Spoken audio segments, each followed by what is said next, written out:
എന്തൊക്കെയാണ് എല്ലാവർക്കും വിശേഷം? അപ്പോൾ കഴിഞ്ഞ പ്രാവശ്യം പോയി രജിസ്റ്റർ ചെയ്തിട്ടുണ്ടായിരുന്നു, അതുകൊണ്ട് ഈ പ്രാവശ്യം അഡ്മിഷൻ എടുക്കാൻ വേണ്ടി പോവുകയാണ്. ഇതാണ് അവൻ്റെ സ്കൂൾ കേട്ടോ. അപ്പോൾ വീട്ടിൽ നിന്ന് ഇറങ്ങിയപ്പോൾ തന്നെ എൻ്റെ ഇപ്പുറത്തെ സൈഡിലാണ് ഇരുത്തിയത്. അവന് സൈഡ് കാണണമെന്നും പറഞ്ഞ് സൈഡിലിരുത്തി. ഞാൻ എൻ്റെ കണ്ണൊന്ന് വെട്ടിയപ്പോൾ തന്നെ ആൾ കൈ കഴുത്ത് പുറത്തിടുന്നുണ്ടായിരുന്നു, അതുകൊണ്ട് പിടിച്ച് നടുക്കൊക്കെ ഇരുത്തി. ഇതാണ് സ്കൂളിൻ്റെ ഓഫീസ്. നമ്മൾ സ്കൂളിലെത്തി. ഇനിയിപ്പോൾ അഡ്മിഷൻ എടുക്കാൻ വേണ്ടി കയറാൻ പോവാണ്. അങ്ങനെ അഡ്മിഷനൊക്കെ എടുത്തതിന് സന്തോഷമുണ്ട്. ദിയ കാണുന്നത് അവർ പ്ലേ ഗ്രൗണ്ടിൽ കളിച്ചാൽ മതി, സ്കൂളിൽ പഠിക്കേണ്ടത് എന്താ ചെയ്യുക. അങ്ങനെ സ്കൂളിൻ്റെ ചുറ്റുപാടൊക്കെ ഞങ്ങൾ കണ്ടുള്ളൂ. ക്ലാസ്സൊന്നും കയറി കാണാനൊന്നും പറ്റിയില്ല. പെയിൻറ്റിങ്ങും കാര്യങ്ങളൊക്കെ നടന്നുകൊണ്ടിരിക്കുകയായിരുന്നു.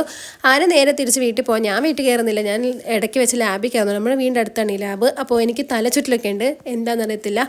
അപ്പോൾ കണ്ണൊക്കെ ടെസ്റ്റ് ചെയ്ത് നോക്കിയപ്പോൾ പറഞ്ഞ് ചിലപ്പോൾ ബ്ലഡ് കുറവാണ്. ഞങ്ങൾ ബ്ലഡിന് HB നോക്കാൻ വേണ്ടിയിട്ട് കയറിയതാണ്.